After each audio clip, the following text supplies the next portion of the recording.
from LIOL magazine, and today I'm with Arianna Walker from Mercy Ministries. Thank you for hanging out today with us. Pleasure. I'm really excited to hear about Mercy Ministries because it's just such an incredible organisation that I think everyone should hear about. So can you tell me about Mercy Ministries? Yes, my favourite subjects. Yeah. Ministry started about 30 years ago now. It was started by a woman called Nancy Alcorn. She'd been working in a secular environment for about 8 years in women's prisons in America and for the social services in child protection. And after 8 years of seeing this cycle of destruction happening and realising that with whatever resources the government was pouring into people's lives, they weren't being freed. They were continuing in the cycle. And so she became really convicted by the Holy Spirit that the only way to see people free, the Isaiah 61 of setting the captives free, would be through the gospel of Jesus Christ. And of course, with the separation of church and state, she wasn't allowed to share her faith. And so the vision for Mercy Ministries began. So the first home opened with only a few girls on three very strong principles. One is that we don't charge the girls for any part of the programme at all. The second principle is that we give 10% of all our income away. And the third thing is that we don't take any government funding, or in fact any funding at all, that would dilute the message of the gospel. And that is probably the craziest business plan I think I've ever heard.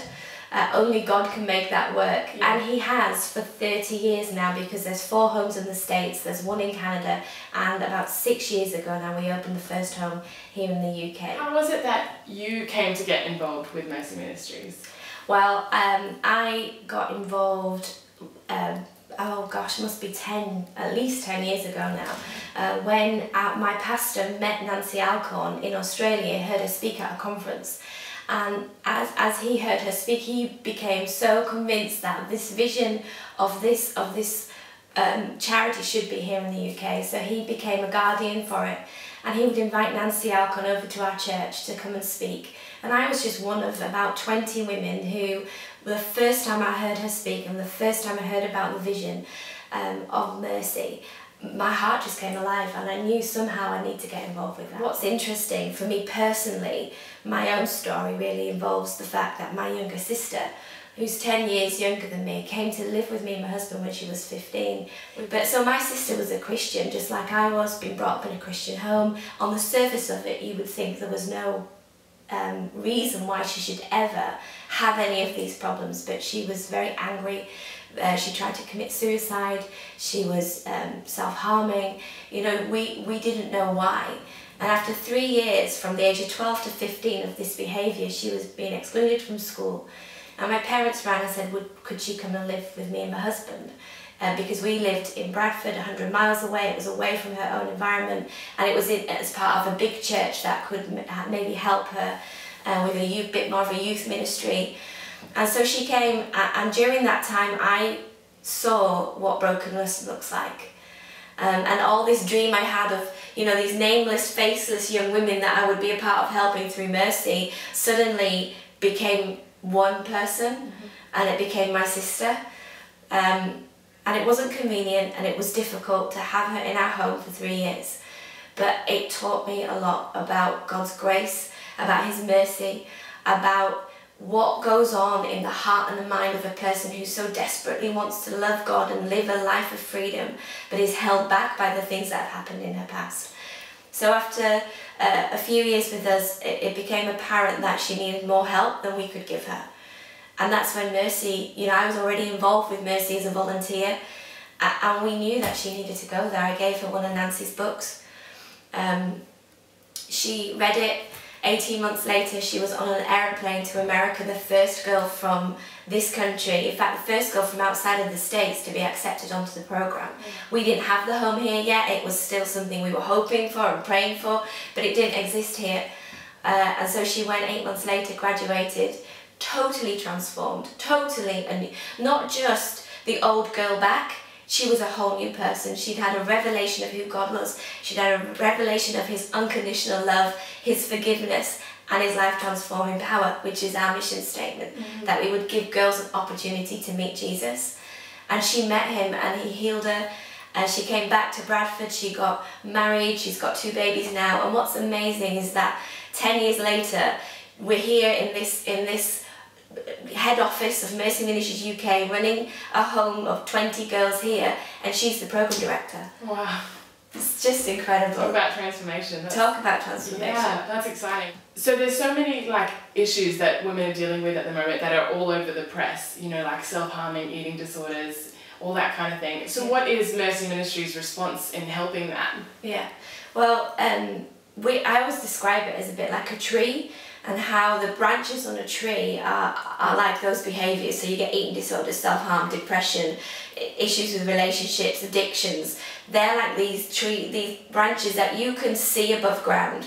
You can walk into someone's life, and before long you'll see that they're struggling with those kind of life-controlling issues. And I think lots of people's response to them is to start chopping off the branches. I must get rid of this eating disorder. What can I do? How can I get better? And even a secular response is to, let's focus on the issue and let's help you with that issue. But you know as well as I do, if you chop off a branch on a tree, it's just going to grow back, either in the same place or somewhere else on the tree.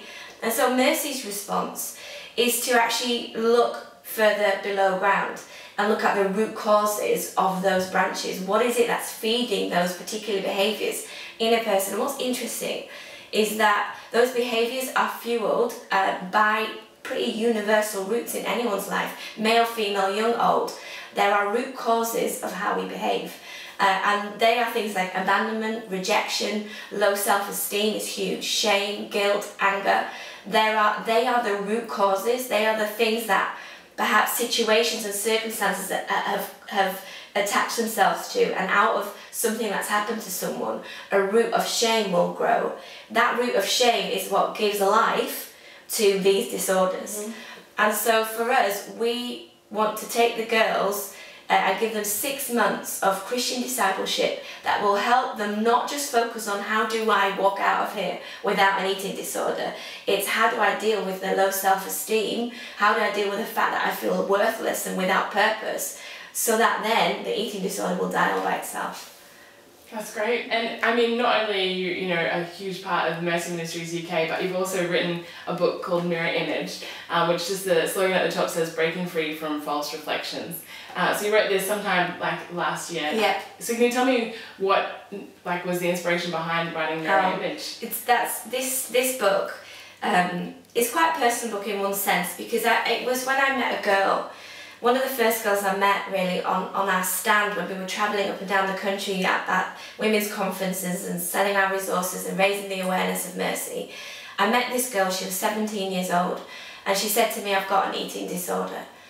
And I looked at her and I said, and I listened for a while, and she says, I look in the mirror and I hate what I see. I said, well, what do you see when you look in the mirror? She says, I see a fat and ugly girl who's worth nothing. She meant it with every fibre of her being, that worthlessness. And as I listened to her, I heard the Holy Spirit say to me, you need to tell her that she's looking in the wrong mirror. And out of that, I went on my own journey, because you can't give what you don't have. And I learned for myself that I'd been looking in lots of false reflections, in lots of distorted mirrors to find my identity and my worth and my value. And God just took me on a journey to how to, you know, be free from the rear view mirror of your past, to be free from the full length mirror of your appearance and finding your value and how you look. You know, the dance studio mirror of seeing yourself and your life in comparison to everyone else's. And so I worked through those things myself, and it became a book, and it's just been a great honour to produce it and to have people read it and it be a help to them. Yeah. Definitely.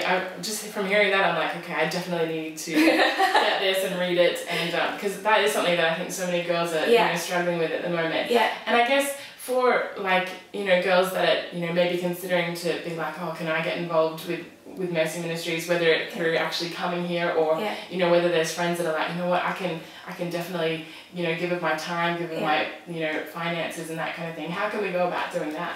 Well, really easy. You go to www.mercyministries.co.uk, and there's on the website, there's lots of different ways to get involved. You can become one of our prayer partners.